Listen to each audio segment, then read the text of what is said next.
Okay, here we go. All about king cakes on NOLA History Guy podcast. Of course, I am NOLA History Guy. I'm Ed Branley. Edward works for me. It's at NOLA History Guy on all social media. So here we go. Let's talk about Creole Twelfth Night and New Orleans king cakes going back as pretty far up all the way to our modern king cake scene. Just a pretty good overview and rundown of the history. We'll start with early Creole traditions and family Mardi Gras. Then we take the king cake to the streets, if you will, with the 12th night revelers and their crew. Then we'll talk about king cake parties because for a long time, and not as much as it used to be, but the tradition was the private king cake party. We got to talk about Mackenzie's because Mackenzie's is the baby, and there wasn't babies in king cakes really until Mackenzie's. So we'll talk about them. We'll discuss. I say after Mackenzie's, this is kind of Mackenzie's is a thing, and other people become a thing as well, and we'll kind of watch that evolve.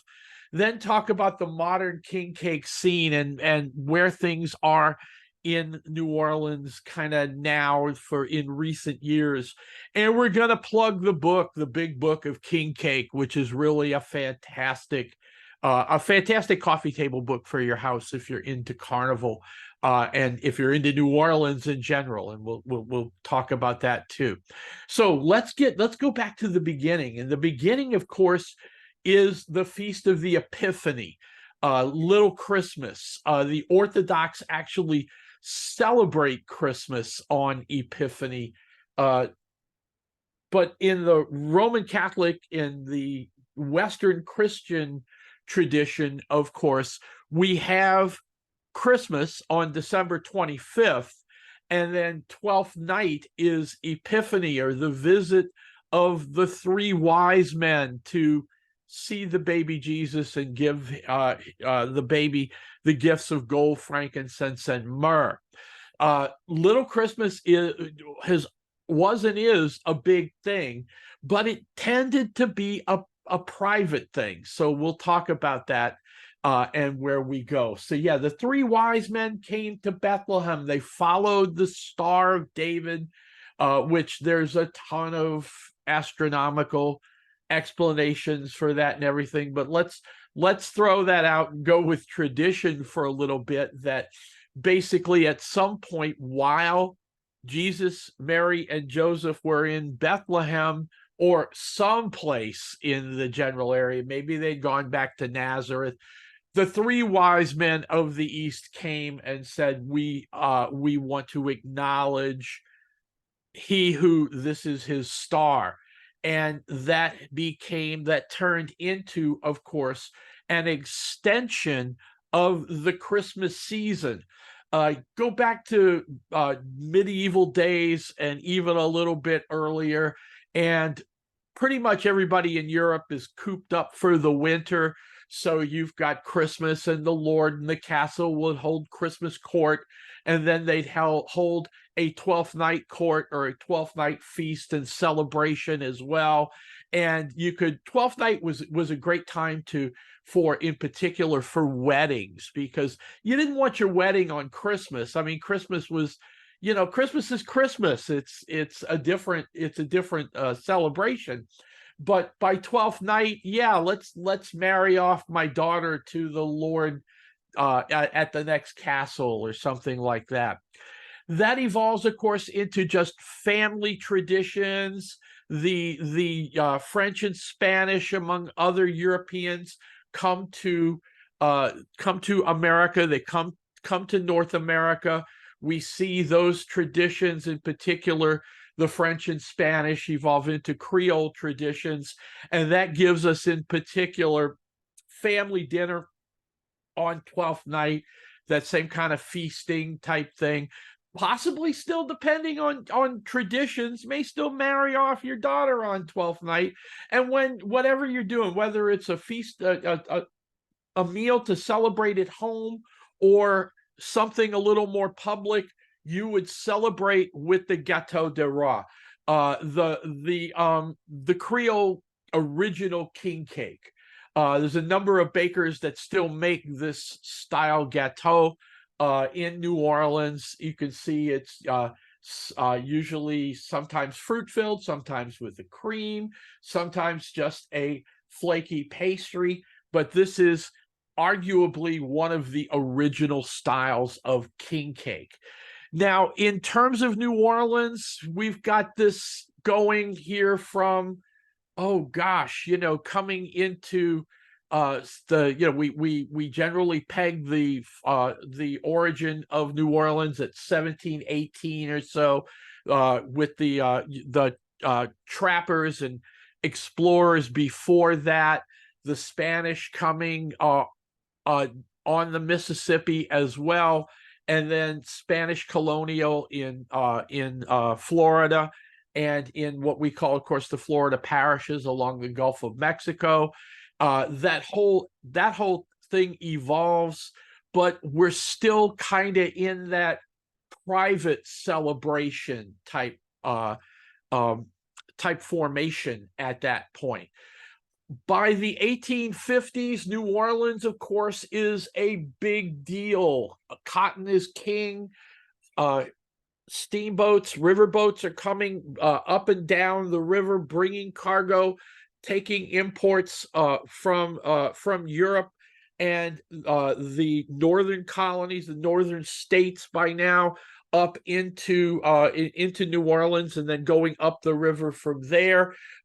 Commerce, but of course, cotton's the big deal that makes New Orleans a thing, and with that comes a lot of people and folks looking to continue the European Creole traditions of carnival, obviously the traditions of the Epiphany, and also just in general the traditions of Mardi Gras and the carnival celebration.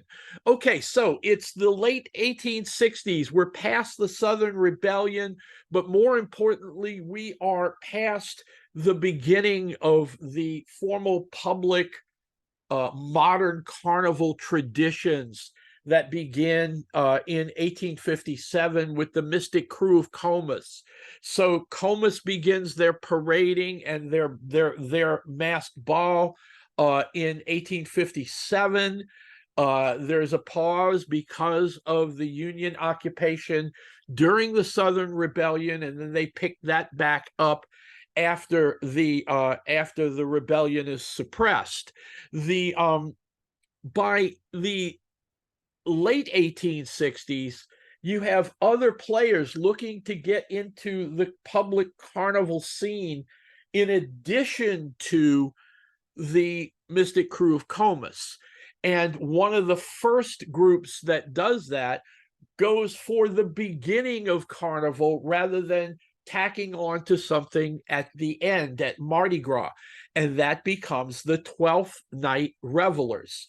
And you can see they were organized in 69, they paraded in 1870, but dropped the idea of a parade, and it's been their ball ever since, from 1871 since.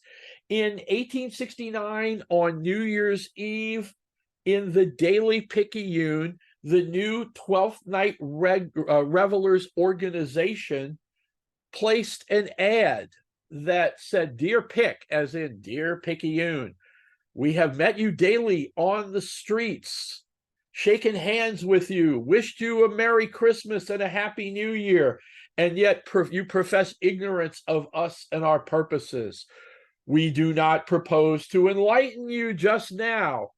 And the idea is, of course, they say, we're not going to enlighten you yet, but if you come out to Clay's statue on January 6th, that would be January 6th of 1870, you'll find out what we're all about. Now, Clay's statue is the big round-based statue of the politician and statesman Henry Clay that absorbed the three-way corner of Canal Street, St. Charles Street coming from uptown, and Royal Street coming from the French Quarter. And that's that giant statue. We'll put a picture. I realize I don't have a picture of it in this presentation because it's about Carnival, but we'll find something for you to post so you refresh your memory on that. But the idea is, so they're saying, hey, it's like on 12th night, look for us. And there's really nothing more obvious at this point in 1869 going into 1870 than the clay statue on Canal Street. On 12th night, 1870, the 12th night revelers keep their word. You'll see a listing and description of the 12th night revelers reception committee. They basically, the idea here is a statement that hey, this is a legit thing. Remember, one of the reasons Comus formed in the late 1850s was because there was so much carousing, drunkenness, and violence associated with Mardi Gras, associated with Fat Tuesday, that the city was pretty much getting ready to bag the whole thing because it was just getting insane. So that's where Comus steps in and lends some order and organization. And now, again, what we have is the 12th night revelers coming to top, I don't want to say top it, but to extend that. The 12th night revelers paraded. That's the whole idea of meeting, at Royal and Canal, and then went to the Opera House. That's the French Opera House, which is where they held their tableau. That's the entrance where it says the entrance on Bourbon Street from the direction of Canal. That's the French Opera House that burned at the beginning of the 20th century. Now, here's another description, and of course, we're going to have all this in the you pause this and look, or we'll have the PowerPoint here as a PDF, so you'll be able to see all of the descriptions of the parade, how they came. Basically, they marched up Royal to the clay statue, then up Canal, then went to camp, to down camp, up camp, I should say, to Julia, then doubled back around to St. Charles, Poydras, Carondelet. Now, when they get to Poydras to Carondelet, they turn and head back toward Canal Street because, of course, Carondelet turns into Bourbon as you cross Canal, and then you're right there at the French Opera House. Here's an illustration of the tableau, the original tableau of the 12th night revelers, showing that it is about the beginning of the carnival celebration. You see the different delicacies being presented, the stuffed pig and various other goodies that were for dinner. The king cake, of course, which looks like at this stage just looks like a classic, what we would say, hey, that's a wedding cake, but that indeed was the king cake. Wine, revelry, tea for the teetotalers, just a good time overall. And as we said, the one and only 12th Night Revelers Parade was that first year in 1870. After that, the crew only held their ball. They still did the tradition of the king cake, and the young lady who got the gold bean from the king cake became the queen. The ones with the silver beans became her maids and the court. Here's an invitation to the ball for the 1876 carnival kickoff at the, you can see, it always says the Opera House at this point. That basically you have other opera venues, but we refer to it now as the French Opera House because it was in the French Quarter to separate it from the Grand Opera House and other locations. So that's where the ball was, and Miss M. Deneg, and the Denegs are were a well-established society family. So and the low number of the invitation at number 28 indicates that possibly this young lady was a member of the court and saved the invitation as a memento. And that's basically the idea. To this day, the 12th Night Revelers get together and celebrate the start of Carnival. 1920 is an interesting year for the 12th Night Revelers because 1918 and 1919 were complicated because of World War One. They were essentially war years. So by 1920, there were three queens of the 12th Night Revelers. The young lady who would have ruled in 18, then the one for 19. Let's see, we have Miss Lucille O'Kelly, Miss Virginia Perkins, and Miss Marcel Vallon. So that would be 1918, 1919, and 1920. By 1952, the Mystic Crew of Comus had a theme of basically a salute and shout outs to other carnival organizations that were part of New Orleans history. And Float 6, or Car 6, as it says here, it's the old wagon wheel style floats, kind of smaller than what we see in the huge parades now. But Float 6 in the Comus Parade in 52 was a shout out to the 12th Night Revelers. And you see a bunch of symbols, symbolism on the float. So at the front of the float where it says 12th Night, and you see what is now the classic style king cake, in terms of that it's a baked oval brioche pastry, as opposed to the big wedding cake style cake that you saw in the 1870 illustration.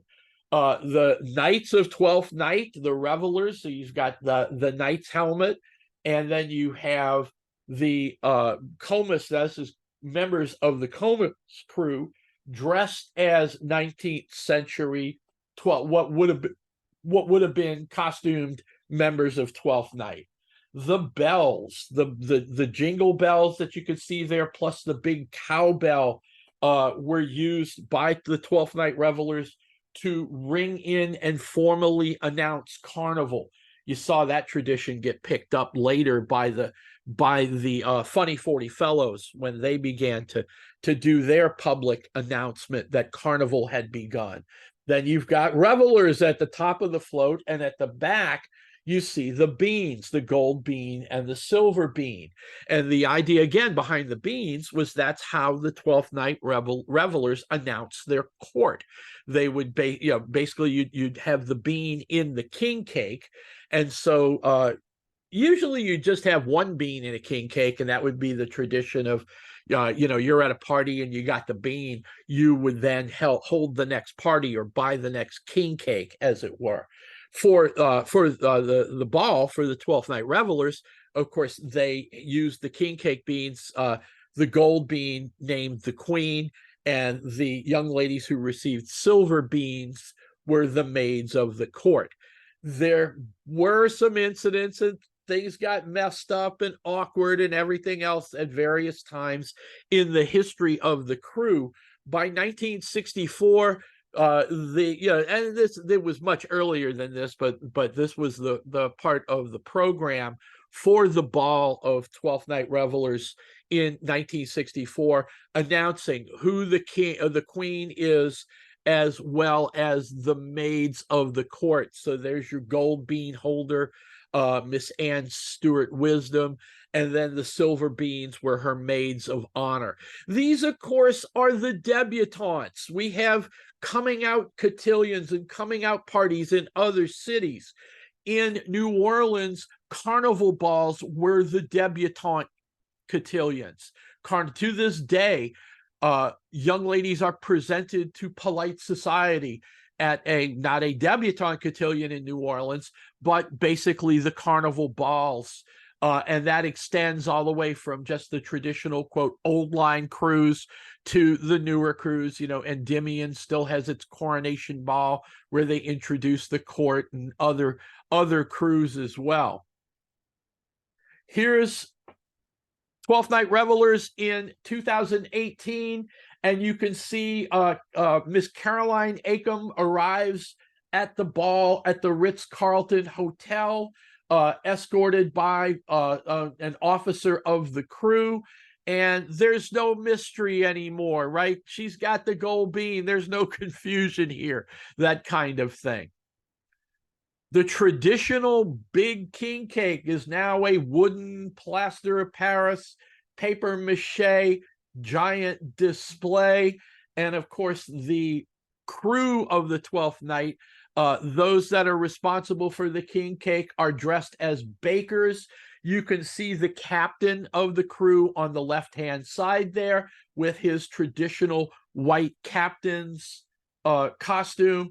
And then on the right-hand side of the image, behind the baker, you see the maids of the court. Blaine Kern Studios and other carnival Kern Studios kind of started the big head guys, and you see them at the Rex Ball every year and that kind of thing. And here is a shot of a big head paper mache costume. The actual person in the costume, his head's just below the collar of the big getup. And of course, this is one of the giant head type costumes. That's a baker of 12th Night Revelers. Year round, there's a bit of a shout out or a acknowledgement of the 12th Night Revelers at Antoine's Restaurant Antoine, which opened initially. Antoine Alciator opened his restaurant in 1840, and it's generally considered to be the oldest operating restaurant in New Orleans. The rooms in Antoine's Restaurant, which we're going to have to do a whole thing on Antoine's to name them all. There's the Rex room, the Proteus room, the Hermes room, which is now the Hermes Bar. And then, of course, upstairs is the 12th Night Revelers room.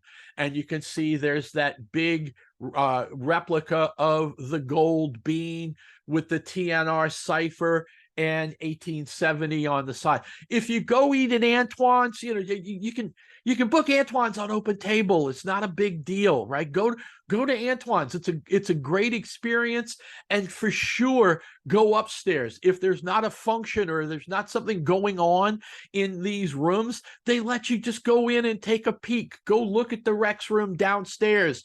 Go upstairs to the 12th Night room, and you can check all this stuff out. It's great New Orleans history.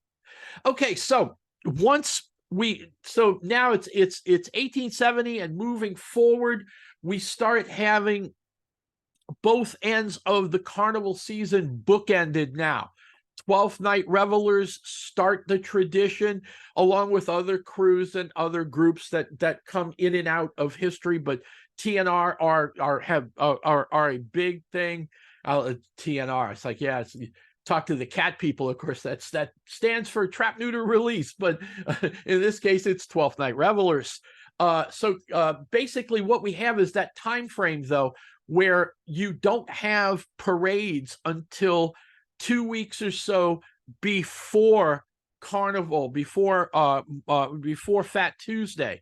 So a lot of things go back inside. You have carnival balls for various organizations, coronation balls, Carnival Bal Masque with its, with a formal tableau and everything. And then you have like supper dances or Endymion's coronation ball where the king is chosen, less formal presentation, no formal tableau and that kind of thing. But all of these things are happening, anything from, again, the equivalent of a debutante cotillion for polite society down to supper dances and other gatherings and get-togethers that are all pretty much in private. And one of the traditions of private stuff there that becomes very popular, particularly after 12th Night Revelers makes the king cake a bigger deal, as it were, is the family king cake party. And here's the earliest reference to a king cake party in the Daily Picayune, going back to 23rd of January in 1887. So, of course, 12th Night has happened, and now different families are having their own basically they're having their own king cake parties. So in this case, the Orioles, ORIOL sisters, Marguerite Oriole and where's the other lady? Okay, well, Marguerite is mentioned, but then would be her sisters as well, had a private party, which of course climaxed, or one of the big events of the night was the cutting of the king cake. And Mr. Crozat, who probably was one of the young men of an age with the young ladies coming out in society, got the bean for that king cake. So he is then named the king of the party, or king of the event. Naturally, the Oriole family held the event, so he names Marguerite as his queen, and they all have a good time, gaiety, and train on in 1887. This sort of event starts cranking up the bakeries, getting into the sale of king cakes, because if they can do it in polite society, they're doing it in other neighborhoods on a smaller level and that kind of thing. Fry's on Canal Street selling king cakes, 15 cents, 25 cents, and 35 cents each, advertising their wares on January 6th of 1916. So go pick up your king cake and have a little party, continue the tradition as we go along there, that kind of thing. The Odenwald and Gross Company operated two bakeries, one at Canal and Exchange Place, the other at 920 Canal near Baronne. So Canal and Exchange would be Exchange Alley is after. The Exchange Alley is just around Charter Street. So you're looking right there where Charters now, where the Marriott Hotel is. That's about where the closer to the river Odenwald store was. Then you go down to the 900 block. So 920 Canal, that's going to be across the street from the big Maison Blanche building. 900 Canal is the Walgreens with all the neon lights and everything. So in that block on the uptown side. And you can see, talking about if you're interested in keeping the old 12th night customs, remember that Odenwald and Gross is the logical place to buy all of the requisites. They like to think their king cake was a big deal. Have you had your king party? There's nothing too good for the king. At least in Young's Confectionary's opinion, the Youngs naturally firmly believed that their king cake was going to be the deal, right? So fancy king cakes, extra fancy king cakes, ice cream to go with it. Young's Confectionery there at 930 Poydras Street, operated by Vic Sert, that's S-E-H-R-T, was the owner of the bakery. So this is 10th of January 1925. So the 12th night has kicked off. The carnival season has kicked off. Man, you need to go to Young's and get your king cake, right? That kind of thing.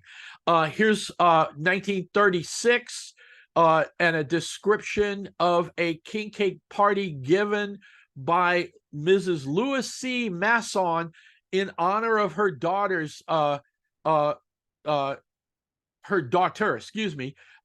Miss Mildred Tronchet Masson, attractive debutante of this season. And again, that's the thing. And you see this to this day, the tradition of the debutante families holding little events for their daughters. You take off that spring semester from UVA and delay graduation, you're going to spend the whole time partying and drinking and everything else. And so you can see it's continuing on. The young lady, the frock she wore was an exact copy of the gown worn by Miss Masson's great-grandmother at her debut in 1835. So we're talking, obviously, debutante balls and cotillions in New Orleans, going all the way. That's when you get into all the stories of even the quadroon balls and everything else. But it's coming out in society is a big deal. In addition to the regular bakeries, we see the department stores got into the game as well. Here's 2 ads for the bakery at Daniel Henry Holmes's store in the 800 block of Canal Street. The top banner that says Holmes New Orleans is from 1931. The lower one, I put these 2 together so you could see, basically, well, the price hadn't changed much in 8 years. It was still 25 cents and up for a basic king cake. But I wanted you to see again that basic shape is around going into the 1930s, that we see that it's a brioche king cake, kind of on the plain side with some maybe fruit and nuts and stuff sprinkled or cooked onto the top. The bakery at Holmes, of course, was on the first floor, so you could run in, pick up your king cake, and then have your party. Remember Vic Surt from oh gosh, hang on, I'm losing my mind. From Young's Confectionery.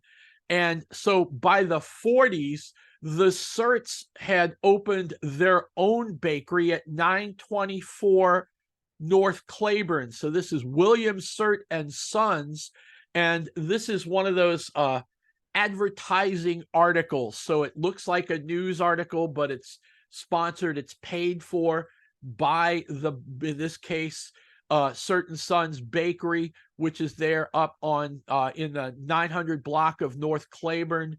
So basically you're talking, coming in, if you're on Canal, that's the 100 block, and you've got the 100 block where it's stuff fronting Canal, going back to St. Louis #2 Cemetery up to, and so this is a little further in Tremé at 924 Claiborne. And there's Binder's, and I'm a Brothers boy, 76 graduate of Brother Martin High School, and I'm a homer. And the idea here is, of course, anybody who knows the stories from old St. Aloysius High School at Esplanade North Rampart knows that old Mr. Binder basically had a truckload of French bread dropped off every morning at the school, and that's where they made the roast beef po' boys and ham po' boys sold for lunch at St. Aloysius. And Binder's Bakery at its peak had 3 locations, one on St. Claude, one on Independence, and then the other one on Franklin Avenue. And so it was, Binder's in the 9th Ward, basically really not really the Marigny, but the Bywater, and then into the 9th Ward. Binder's was a big deal. So this is 2 ads for Binder's. The left-hand side, 1948. The right-hand side, getting ready king cakes for January 6th. I don't know if I'd have bought it on the 3rd, but you get the idea of the advertising. So the first ad is in 48. The second one 10 years later in 58. To give you an idea of a reference here, the Franklin Avenue Binder's Bakery, which was the bigger storefront of the group, was at the corner of St. Claude and Franklin, and it was that's where the McDonald's is now. Basically, if you're familiar with the Bywater area, Binder's Bakery, after when old Mr. Binder passed and they moved up to Frenchman, they moved a little further up to Frenchman Street in the Marigny, and then that's where it's the Happy Baker with the flashing light and Binder's French bread all over town, all of that.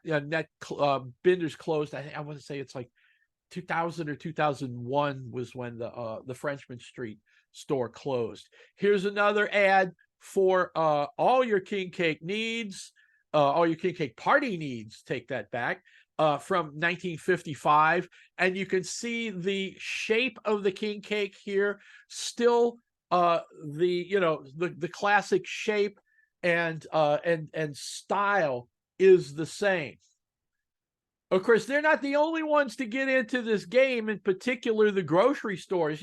We talk about grocery store king cake, and shout out to Bromart supermarkets, because they are the keepers of the flame, right? It's like, don't eat that king cake until January 6th. My first king cake was from Bromart on Severn this year. Just, you got to love it. People kind of drag, oh, that's grocery store king cake. But, grocery store king cake is not necessarily a bad idea. And Puglia's on North Rampart sold king cakes. And then, of course, they're saying, well, don't forget, if you're having your king cake party for the families, it's like, this is, king cake parties by the late 50s into the 60s evolved into family neighborhood kind of things. You got 8-10 families in the general vicinity, maybe from the church parish, that kind of thing. So you had a party at home. That it keeps the cost down. Well, of course, you had to have, the moms had their wine, but if you got a bunch of 10-year-olds running around, you went and you ran to Puglia's and you got the special on the sparkling grape juice. Puglia's wasn't the only was not the only grocery store to get in on the game. And by the 80s, of course, you have a ton of grocery stores and supermarkets, because what's happening by the 80s, of course, is a lot of the mom and pop bakeries are kind of getting pushed out as the supermarket chains start opening their own bakery departments. You had Economical out in Gentilly, Dorniak's uptown, and then both of those stores go out to Metairie. Winn-Dixie, decent chain with a bakery department, that kind of thing. So, of course, Winn-Dixie is going to have king cakes. And in the 80s, as Zulu been around since 1909? But by the 80s, they're starting to move up in stature and be considered, to a large extent, as not completely in the idea of being a super crew at this point, but moving that way. So that's why you see, try our new Zulu coconut king cake with doll. I never got one of those, but my bet it was a black baby at that point, a brown baby inside the king cake. Coconut king cake, hey, why not? They sell sell the coconut, cover a king cake in coconut, because the signature throw of the Zulu Social Aid and Pleasure Club was the painted coconut, still is the painted coconut. Here's a news article also from 85, where you've got the pastry chef at one of the La Madeleine locations that comes in and he starts showing you how to do a baking demonstration of a traditional French king cake. And so this was 85. So this is when La Madeleine had moved into the Pontalba building at Jackson Square for the 1984 World's Fair. You had Angelo Bricato's moved in there. Basically places that would not have thought to open up in the general vicinity of Jackson Square had done so because of the World's Fair in 84. So they're still around. So now you have let's get a whole bunch of kids from Trinity Episcopal up, in the Garden District, and bring them in and do a cooking demonstration. So this is 85. You can see, again, it's starting to be less mom and pop, and the chains are very, very serious at this point. But not all chains are out of town or not New Orleans and everything else, because the biggest and most memorable chain with respect to king cakes are the folks that first put the baby into king cakes. If you yelled, "I got the baby," in the late 30s going into the 40s, odds are your king cake came from Mackenzie's pastry shop. Mackenzie's opened the Mackenzie family opened their first bakery at 4902 Britannia in 1929. By 1936, the Entringers purchased the Mackenzies, but kept the name. At some point between 30 and 36, Entringer goes and he's in a thrift shop and he buys a mess of plastic babies, and well, there it goes. The Entringers sold the Mackenzie chain in 2000, which that's a story. We'll have to do that. That's a story in itself. New ownership took over, but it wasn't going to work. And so Mackenzie's closed permanently in 2001. Shout out to Todd Price. Todd's a great writer. And when he was working at the paper, he did an article on the history of Mackenzie's that we'll have for you in the show notes here. So here's an ad for the original Mackenzie's, Uptown, 4902 Britannia, from 1931. Fruit cakes, cakes for all other occasions. This is just a general ad, not specific to Mardi Gras. This ad's neat because this is an ad for New Orleans Public Service. This is a NOPSI ad. And of course, NOPSI is trying to sell electricity. Now, that's not a hard sell when you've got other things going on, but trying to sell retail on the idea of a lot of storefront lighting. And so NOPSI used the Mackenzie's on Britannia as an ad example, or an example of women have a feeling of confidence in a well-lighted store. And the example they're using there is the big Mackenzie's neon sign at the Britannia Street location. So this is 1938. So the Entringers are in full charge now. The Mackenzie's on Britannia is not a the Mackenzie's on Britannia is no longer a bakery, but a pastry shop. And the main plant that made all of the Mackenzie's baked goods was down in the 9th Ward on Desire Street. Fast forward to 1985, you can see one of the traditions that starts picking up in the 80s is the idea of the iced king cake. The traditional Mackenzie's king cake was the classic brioche style king cake, and Mackenzie's was one of the first bakeries that started, instead of just putting like little pieces of fruit or nuts or that kind of thing on top of what is a big circular or oval brioche roll, they're now sprinkling that brioche oval or circle with purple, green, and gold granulated sugar. And so that's the classic, what now you would refer to as a plain king cake. And so by the mid 80s or so, you start seeing other bakeries and Mackenzie's picking up on the tradition of, let's go a step further. Let's sell the traditional, quote, plain king cake with just granulated sugar as a topping.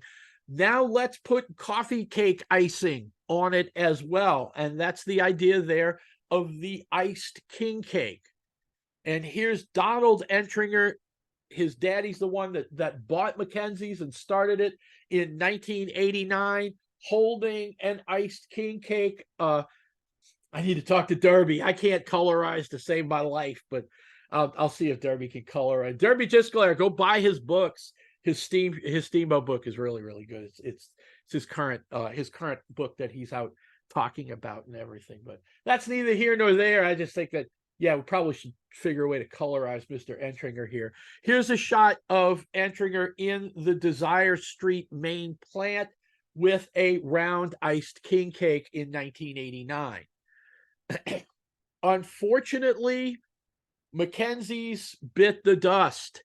The Entringer family sold out in 2000. The new owners tried to keep things going, but it was a bust. And the last day for Mackenzie's pastry shops was 16 July 2001. This is a photo of the Mackenzie's pastry shop on Britannia, or at least the modern incarnation of the Mackenzie's on Britannia. It's the Creole Creamery. It's an ice cream shop, but they never took the sign. That neon sign is just so part of the neighborhood and so historic that, well, you could see it's in, you know, it's lighting up the ice cream shop.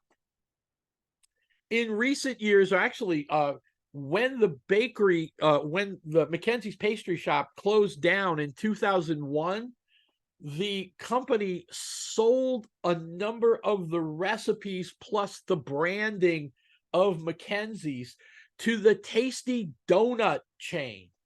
And Tasty had been doing their own kind of fried king cakes, but we started seeing a revival of the Mackenzie's king cakes moving into the 21st century. You could go, and to this day, you can go to the Tasty Donut shops, you know, out here, the two on, there's one on Clearview at West Metairie. There's another at Clearview and West Esplanade. The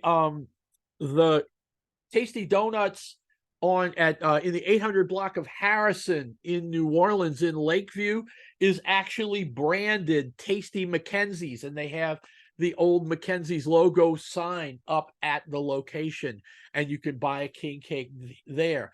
This is the revival of the classic Mackenzie's king cake. It's not that much different. It's a brioche roll, and then you can see it's iced with, well, not iced here, but it's topped with purple, green, and gold granulated sugar. And so this is what, like, if you go in and usually go into a bakery and ask for a small, medium, large, plain king cake, this is what you get.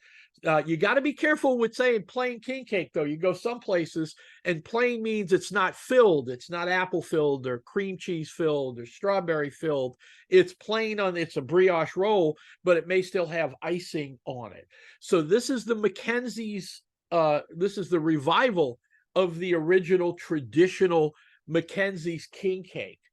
Another bakery that makes the traditional brioche roll king cake is Adrian's out in Gentilly. Adrian's is at Mirabeau and Paris in Gentilly. Interestingly enough, I never have really nailed it down, but Adrian's Bakery is at the location of the Mackenzie's. It's in the same strip mall. I can't remember if if the teachers union office was the Mackenzie's and Adrian's is next to it, or if Adrian is actually in what was the Mackenzie's there. But Adrian's, this is my weekly go-to to get a Danish and get a donut and that kind of thing. And their king cakes are just awesome. Now, what separates the Tasty king cake and then now the revival of the original Mackenzie's, the revival from Tasty and Adrian's king cake here, is these are classic brioche king cakes. They are not cinnamon dough coffee cakes. We'll talk about that. But come in, this is an Adrian's, basically this is what an Adrian's king cake looks like. As you can see, it's a classic brioche roll, and it doesn't have the white icing. It's got just the purple, green, and gold sugar. There's Mr. Adrian Darby, got his start. I swiped this photo from the big king cake book, because I figure if Mr. Adrian allowed it to be in the book, he won't mind if we use it again. You kind of get the idea. But man, nicest man in the world. Got his start working for the old Woolworths at Rampart Street. opened his own bakery, is just incredibly skilled and talented, as are everybody in that family. So this is Adrian Darby at his shop in Gentilly. Adrian's makes the classic brioche king cake, but they also make an iced version. I bought this one, gosh, I want to say last week before last, just after 12th night. My first 12th night this year, like I said, was Bromart, but there's a story behind that. Catch me at the coffee shop, I'll tell you. But yeah, next time I was at Adrian's, my wife likes the iced king cakes better than the plain traditional Mackenzie's brioche king cake with just the sugar. So I come in and I come in, and young man got too much resemblance to Adrian to not be his son or a nephew, most likely his son. He's at the counter, and I'm looking around, and he says, "What you looking for?" And I was looking for the small. This is the extra small, because you got the oval shaped king cakes that go from like small, medium, large to huge, depending on the kind of party you're doing and that kind of thing. And I said, "I'm looking for the real small, the round one." And he looks, he says, "Oh, hang on, we got some in the back." And then he comes back out a second later, and he says, "You want it iced? Because I got them all ready, and they have the sugar on them, but we haven't put them in the bags yet, so I can ice it for you, but you're going to have to wait so the icing dries, because putting it in a plastic bag would be a disaster," right? So oh, heck yeah, I'm waiting for that, right? So here is the classic. As for my money, Adrian's king cake is more Mackenzie's than the Mackenzie's Revival, is the way to say it. And a lot more love, because it's not being made in a plant down on Desire Street. This is family made, that kind of thing. Another type of king cake that's incredible, that I just love this notion and this idea, is the donut king cake.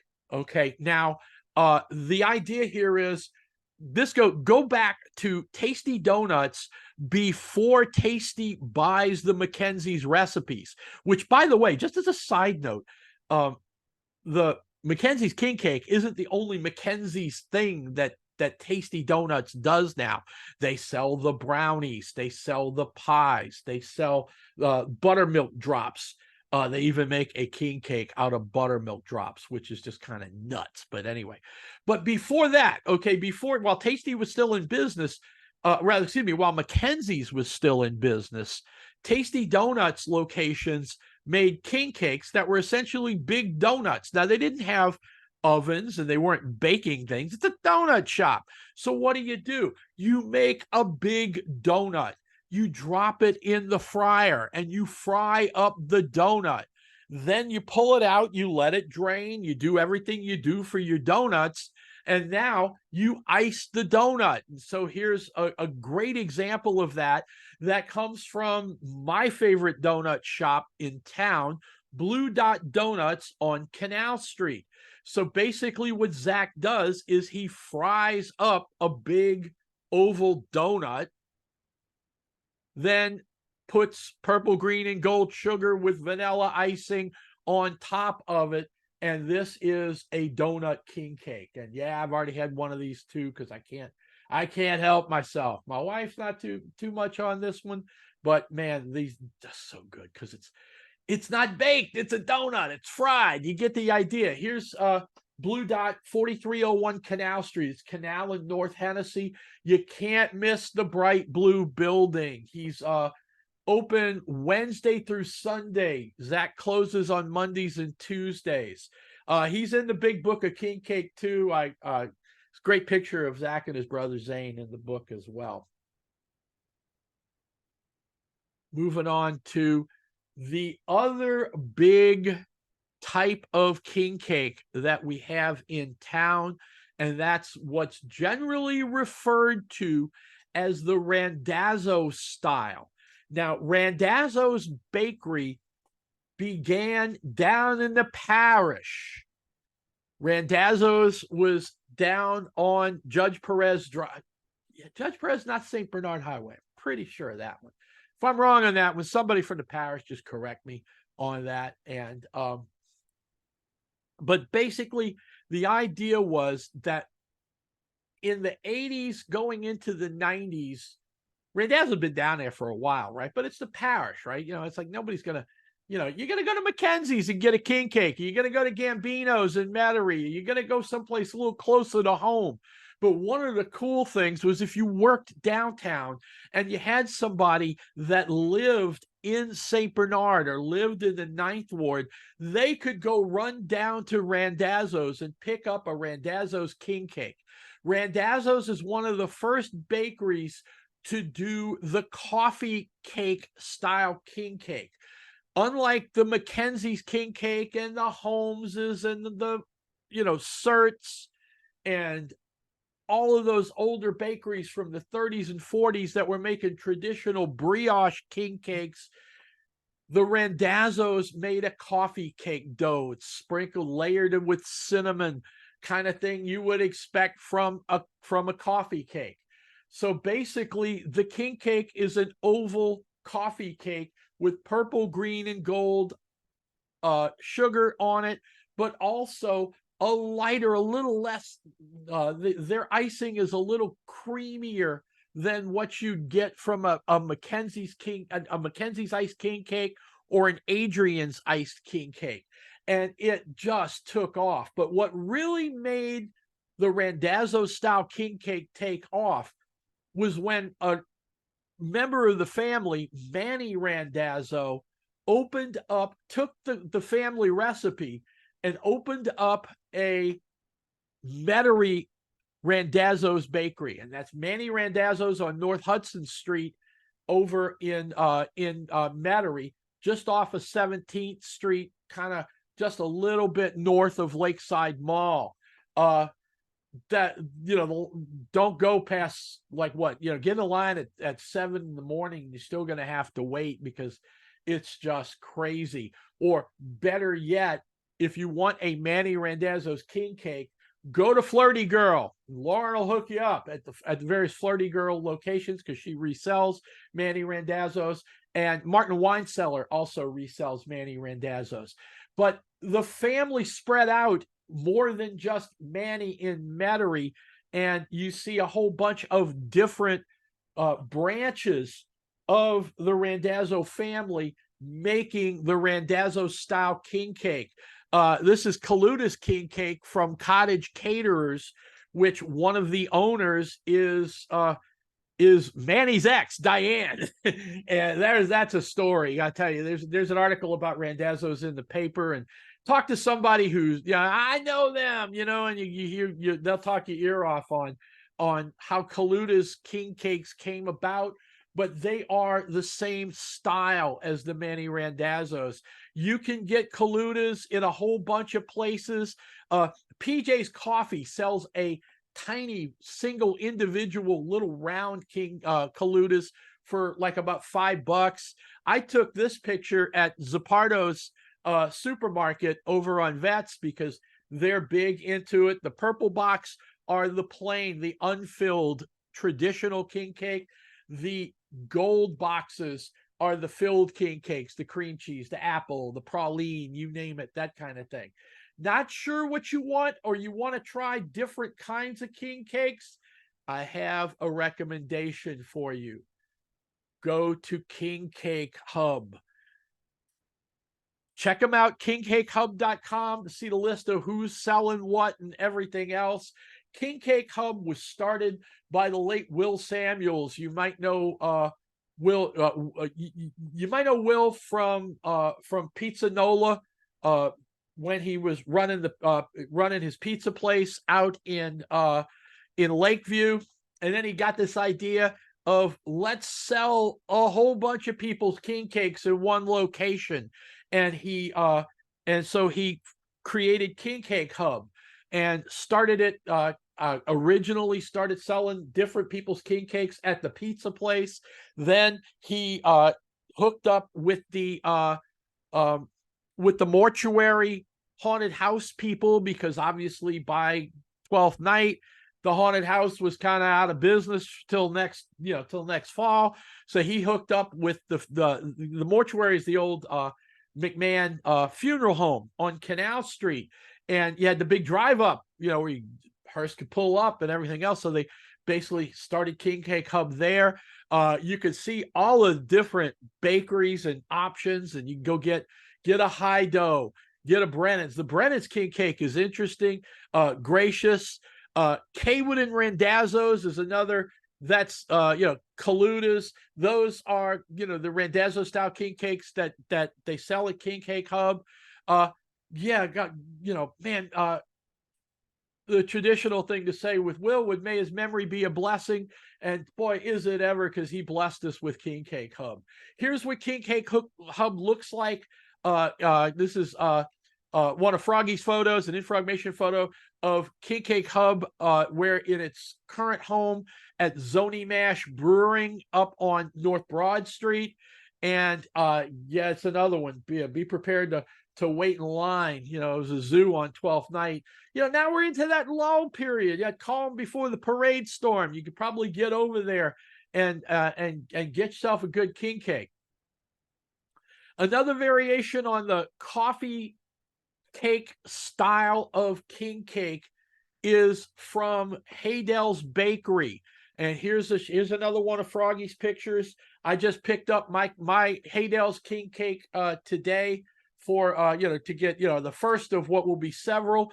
I always have to send Haydell's king cake up to my son, who was in the Navy for 10 years, and now he's a government consultant up in the DC area. Always have to send him. Haydell's is his absolute favorite king cake. You can see an interesting addition to the king cake here is that Haydell's sells or gives you with each king cake a porcelain doll, basically a porcelain baby. And it started out as baby Catherine, and was basically they didn't bake it into the king cake like the plastic ones that Mackenzie started that tradition with, but now it was a porcelain doll, and Haydell's had just taken that to all kind of crazy limits now. One year the king cake baby was a streetcar. Another year they did St. Augustine Marching 100, three different Purple Knights playing different instruments. One year there was like maids from one of the big, like one of the parades, one of the super crews, like Endymion, or some of the big parades that used to happen in Metairie, where you had the really elaborate maids costumes that would paraded on the little float and everything. This year the big doll, or the signature doll for Haydell's, is a doll version of Arthur Hardy. Arthur Hardy of Arthur Hardy's Mardi Gras Guide. Arthur Hardy he was the band director at Brother Martin when I was there. So go buy the Brothers book, and you find all kind of great pictures of Arthur back in the band room and walking, up in the stands for football games. Arthur's such a great guy. He went to Warren Easton, so he's very, very active with Warren Easton Charter School, as well as, we still sink our claws into him, with Brother Martin, of course. And so Arthur, we'll do an article for the blog about this once I unpack my Haydell's king cake from this morning. Haydell's is up on Jefferson Highway. It's Jefferson and Jelpy. It's Airline Park Street is just right up there. It's right by the Bud's Broiler on Jefferson, not far from the Bud's Broiler on Jefferson Highway, close to the pit stop and all of that. It's just basically between Causeway and Central Avenue. And Central Avenue is where you can go under the overpass, all the railroad tracks and everything. Here's the old school sign on the side of Haydell's, and put Haydell's into your thing. They also, Haydell's, again, just another little shout out. Haydell's resurrected the hand pie after Hubig's after Hubig's pies, after the Hubig's bakery burned down, and so we didn't have the classic Hubig's handheld pie. The Haydels made a baked version. They weren't into frying; they're a bakery, right? So they made a baked version of the pie. I was there this morning. They had sweet potato pie. I'm going back. I got too much junk food now in the house with the king cake and everything else, but they're back to making the sweet potato pie. Even though Hubig's is there, I'm not. That's a come to the coffee shop. We can debate the whole hand pie thing, but yeah, Haydell's definitely, out. It's, on Jefferson Highway. They have a bake shop on Magazine Street as well, and so yeah, definitely count that into your traditional type king cakes. Of course, king cakes, everybody gets a different take on it. Here's one from Gracious Bakery from a few years ago. It is a chocolate-filled king cake. You can see it's, kind of make a coffee cake style king cake, but now inject it with chocolate filling, put the white icing, sprinkle. You see the white icing dominates rather than the sugar on this one. Gracious Bakery, another wonderful place. You can get these at King Cake Hub if you don't want to schlep to Gracious itself. Bywater Bakery. Bywater Bakery, their big classic thing that people will go and move heaven and earth to get down to Bywater Bakery is for their Chantilly king cake, as in Chantilly cream.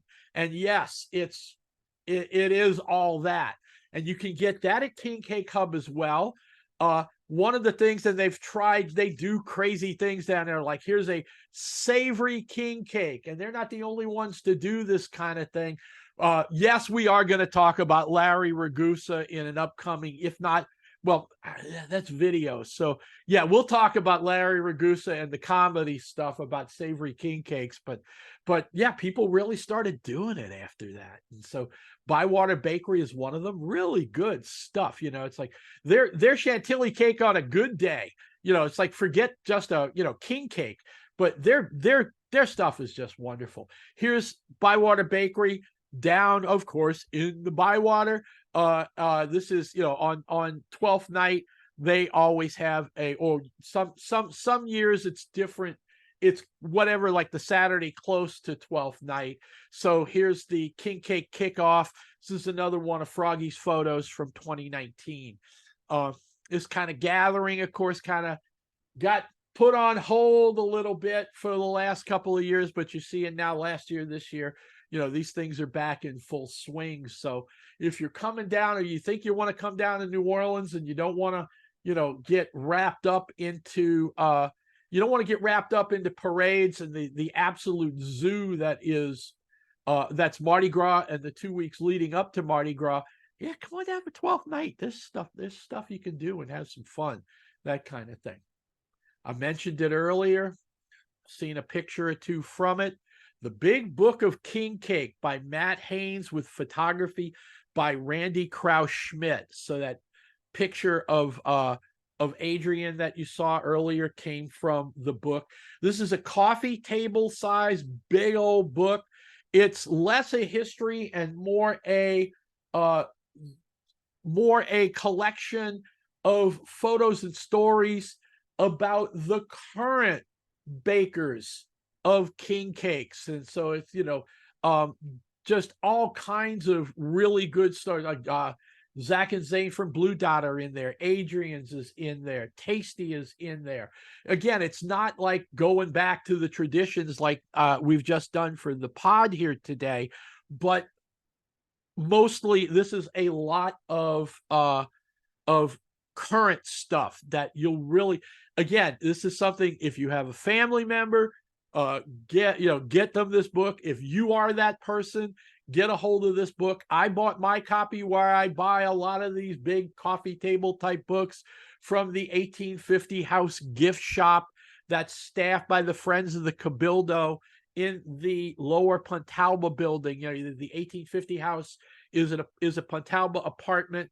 That's a museum, and the retail space in the next apartment is the shop, is the gift shop, the 1850 house gift shop, and they've got an extensive collection of books that unfortunately none of which are mine. And I don't know what I did to make them mad, but I still love them because I love the Friends of the Cabildo and the tour guides, and I love speaking to them, and et cetera, et cetera. So here's a little word from your sponsor. Buy my books. You know, I don't charge really. You know, it's like I got the Patreon for the site, but you know, the podcast, you know, yeah, we don't really charge for all that, right? Go buy the books. My first book was the Canal Streetcar book, In the Middle, in 2004, which we are now coming up on the 20th anniversary of both my book and the revival of the Canal Streetcar.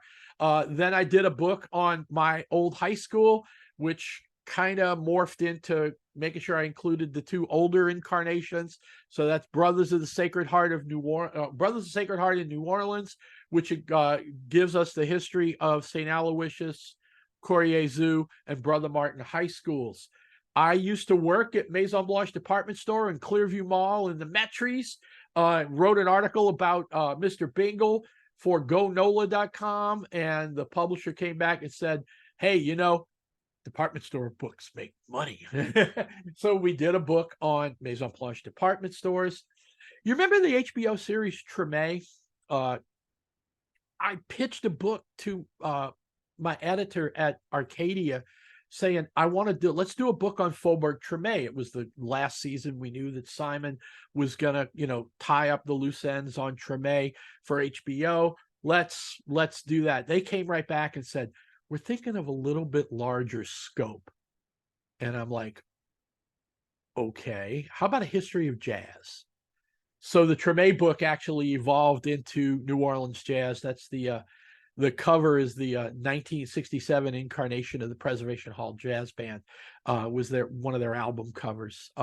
Legendary Locals of New Orleans, 200. It's like a who's who of literally New Orleans legends. Anything there from, you got like Dutch and Marie Laveau and Gus Beauregard, Baroness Pontalba,